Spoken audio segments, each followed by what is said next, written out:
Boa noite, porta-voz Cláudia Gonçalves, da TV Bom, Record. Tudo bem? Tudo bom. Eu queria ver se a gente consegue confirmar a troca de comando lá no INCRA. Desde ontem a gente vem tentando, o mapa ainda não se pronunciou. Aqui na cerimônia a gente insistiu com a ministra, mas não havia uma resposta por parte do Ministério. Obrigada. Conforme dito ontem, as equipes dos ministérios são de responsabilidade dos respectivos ministros. Então, neste ministério, eu vos indico que mantenham a tentativa de consulta àquele ministério para a consolidação da informação. Porta-voz, boa noite. Matheus Rodrigues, da TV Globo. Tudo bom? Tudo jóia, eu acho. São algumas perguntas. O presidente... Espero que não tenha quebrado aí o telefone. Daqui a pouco a gente descobre.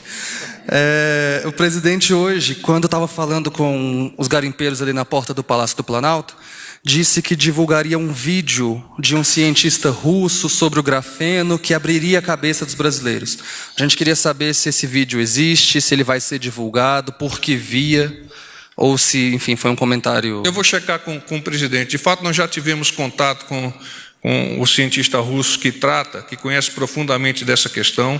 O presidente também é um conhecedor das possibilidades do grafeno. Eu vou comentar com ele e assim que ele disponibilizar, eu passo para vocês na lista de e-mails. Ainda sobre esse assunto, o presidente falou que se dependesse dele, se a lei permitisse, aliás, enviaria forças armadas, que é um pleito dos garimpeiros que vieram aqui. Eu queria saber se isso já é um projeto concreto, se algum ministério está, de fato, cuidando de elaborar um projeto nesse sentido, ou se é uma intenção. É uma intenção, mas eu gostaria de destacar que o presidente, ao receber este grupo de garimpeiros de Serra Pelada, demonstra com isso a sua capacidade de interlocução e de conhecer em loco, face to face, quais são as vicissitudes de todos esses grupos que são específicos e no caso deste que nós estamos comentando.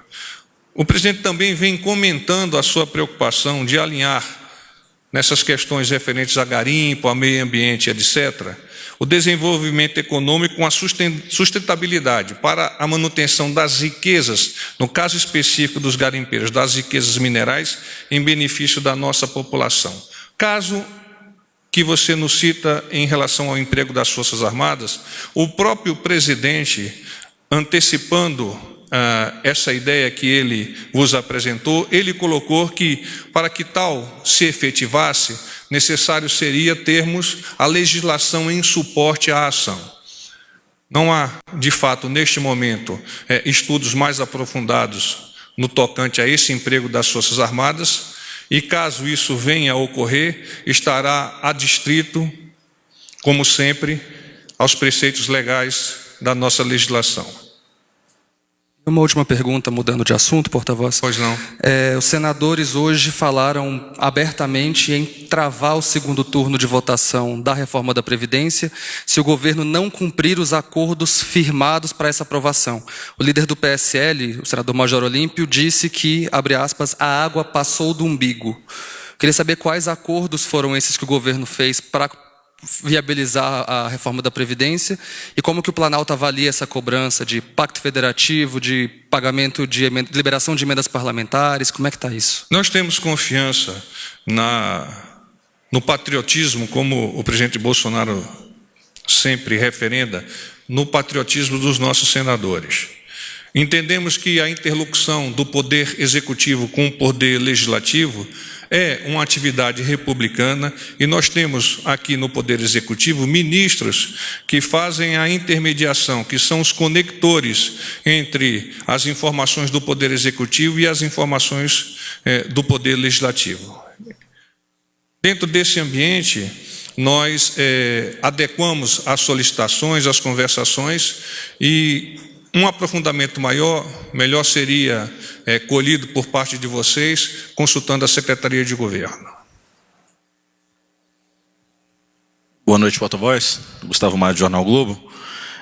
Porta-voz, se passaram já 11 dias desde a morte da menina Agatha Félix, de 8 anos, lá no Rio de Janeiro. E o presidente ainda não se manifestou sobre o assunto. O governo já se manifestou por meio do ministro Moro, por meio da ministra Damares. O presidente já em outras ocasiões, se não formalmente, publicamente, já lamentou esta perda, entende que os processos de investigação hão de identificar realmente quem foram os responsáveis por essa morte dolorida. Mas existe algum motivo para que ele não tenha falado sobre esse caso publicamente? Não, não há motivo. O presidente, ao entender que os ministros já se pronunciaram, referenda o que os ministros já falaram. Outra questão, mais cedo também no encontro lá com os garimpeiros de Serra Pelada, o presidente deu uma declaração falando que o interesse na Amazônia não é do índio, e ele falou um palavrão, da árvore, e é no minério. Interesse de quem, particularmente? Ele não citou exatamente a quem ele estava se referindo. Não é de agora que o presidente vem demonstrando preocupação com as questões da província mineral tão extensa que é a da região amazônica. Estuda desde os seus tempos de deputado e agora, como líder do Poder Executivo, tem a possibilidade de tornar clara à sociedade as potencialidades que aquela região possui. É dentro desse contexto que o presidente sempre coloca a sua preocupação da região amazônica. Desenvolvimento sustentável aliado ao meio ambiente. A busca de utilização das riquezas que aquele subsolo possui em prol da nossa sociedade. E claro que adaptando as condicionantes legais, inclusive com a convocação de pessoas que possam participar desse processo econômico. Boa noite, porta-voz Fábio Murakawa, do Valor. Bom, Murakawa. Tudo bem.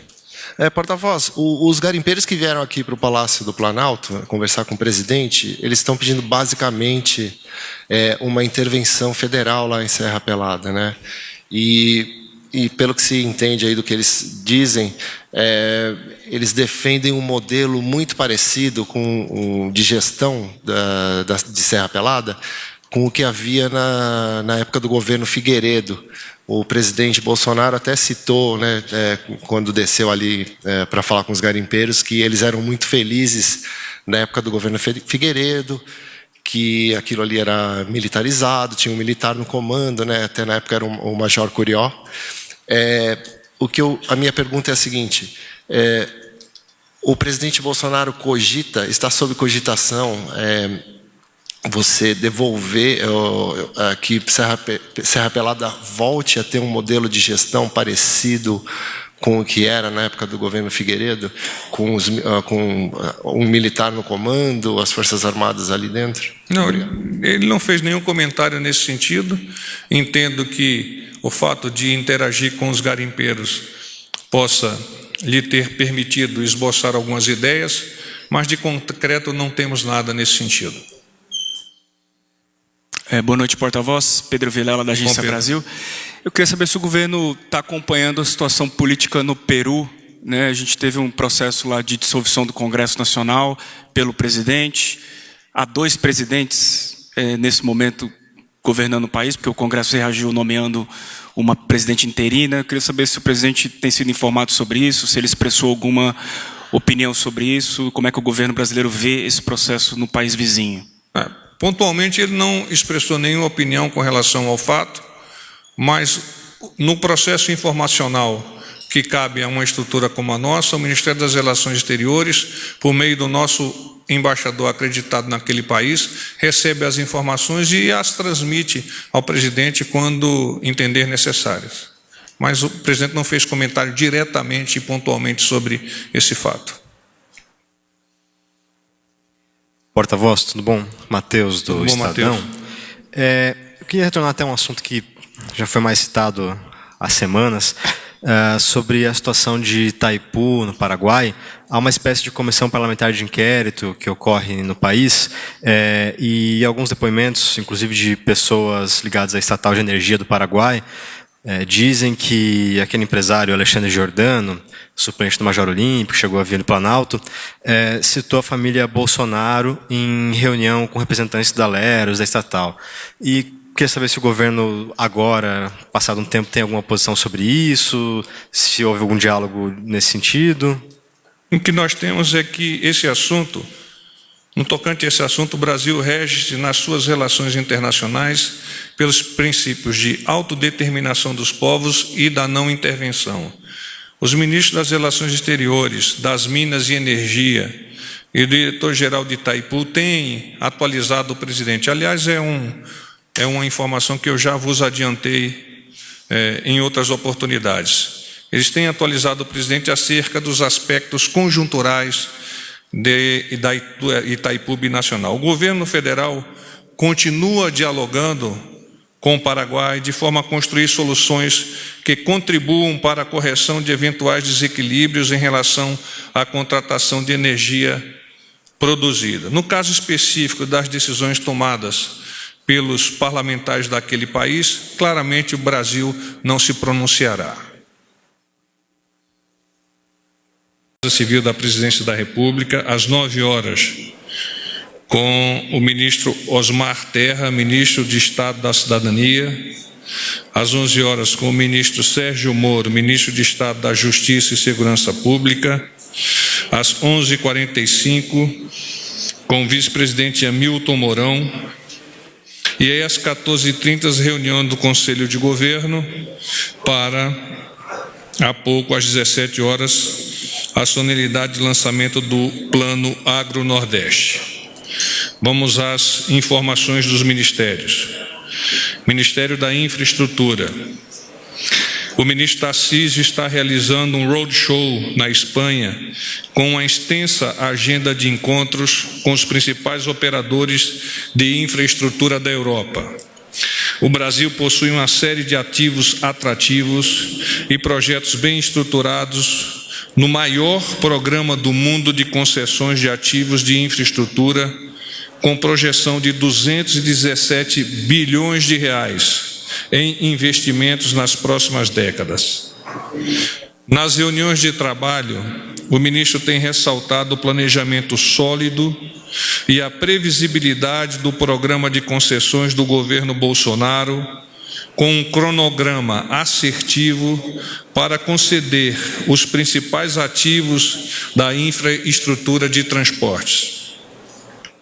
A Espanha é um parceiro estratégico do Brasil, sendo o terceiro país que mais investe no Brasil. Somos ainda o terceiro destino de investimentos direto dos espanhóis. A viagem para a Espanha é parte de uma série de encontros no exterior que vem sendo realizados pelo ministro Tarcísio desde o mês de junho e que já passou por Washington e Nova York, nos Estados Unidos. Em novembro, Oriente Médio e China entram no roteiro de apresentações das oportunidades de investimentos na infraestrutura do Brasil. Ministério da Educação. O ministro da Educação, Abraham Weintraub, anunciou na manhã de hoje a adesão de 15 estados e o Distrito Federal ao Programa Nacional das Escolas Cívico-Militares, que foi lançado pelo governo federal em setembro. Em 3 das 5 regiões do país, Centro-Oeste, Norte e Sul, todas as unidades manifestaram interesse de adesão. A Escola Cívico-Militar é um modelo desenvolvido para promover a melhoria na qualidade da educação básica no país. Para isso, será construído um ambiente de parcerias e de maior vínculo entre gestores, professores, militares, estudantes e até mesmo pais e responsáveis. O planejamento do Ministério da Economia prevê a implementação da gestão de excelência das escolas cívico-militares em 216 colégios até 2023, 54 por ano, a começar em 2020. Para que o programa contemple todo o Brasil, o MEC irá abrir um novo período para adesão, desta vez voltado para municípios. As prefeituras terão de 4 a 11 de outubro para solicitar a participação. A seleção dos municípios levará em conta a possibilidade de mobilização, em primeiro lugar, de profissionais da reserva das Forças Armadas. Caso não haja efetivo do Exército, Força Aérea e Marinha no município, a opção será empregar os membros das corporações estaduais, ou seja, policiais e bombeiros militares. Ministério da Justiça e Segurança Pública. O ministro da Justiça e Segurança Pública, Sérgio Moro, autorizou a prorrogação do emprego da Força-Tarefa de Intervenção Penitenciária no estado de Roraima. A portaria 756 foi publicada no Diário Oficial da União nesta terça-feira. A autorização prevê que a Força-Tarefa exercerá a coordenação das atividades de guarda, de vigilância e de custódia de presos em caráter episódico e planejado, pelo período de 60 dias, a contar de 1º de outubro a 29 de novembro. A concessão ocorreu após a solicitação do governo do estado de Roraima, que irá apoiar com a logística e a supervisão dos órgãos de administração penitenciária e segurança pública. Ministério do Turismo.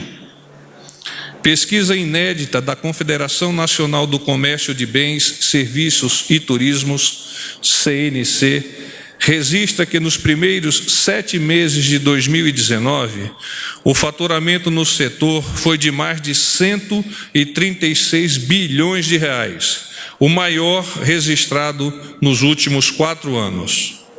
Em um cenário de evolução, a área do turismo faturou cerca de 20 bilhões de reais em julho deste ano e teve um saldo positivo de 25 mil empregos gerados nos últimos 12 meses. Segundo o ministro Marcelo Álvaro Antônio, abre aspas, o crescimento demonstra todo o potencial que nossas belezas e atrativos têm e que está sendo resgatada a confiança de empreendedores e investidores em nossa economia. Fecha aspas. Na área de geração de empregos, o bom resultado se deveu ao bom desempenho dos segmentos de hospedagem e alimentação e cultura e lazer. Nos últimos 12 meses, todas as regiões do país tiveram saldo positivo de emprego. Foram 12 mil novas vagas no Sudeste, 6,1 mil no Centro-Oeste, 3,3 mil no Sul, 2,3 mil no Nordeste e 1,2 mil no Norte. Em termos de faturamento, os 20 bilhões de reais em julho demonstram o crescimento do turismo no Brasil. Em relação a junho de 2019, o crescimento foi de 9%, então de 2019 a 2020. Já levando em consideração o mês de julho de 2018, o faturamento cresceu 1,5%. Os segmentos que mais se destacaram foram restaurantes e similares, com faturamento de 10,8 bilhões, alta de 3,9% em relação a junho, e transporte de passageiros com 5,6 bilhões, alta de 20,2%.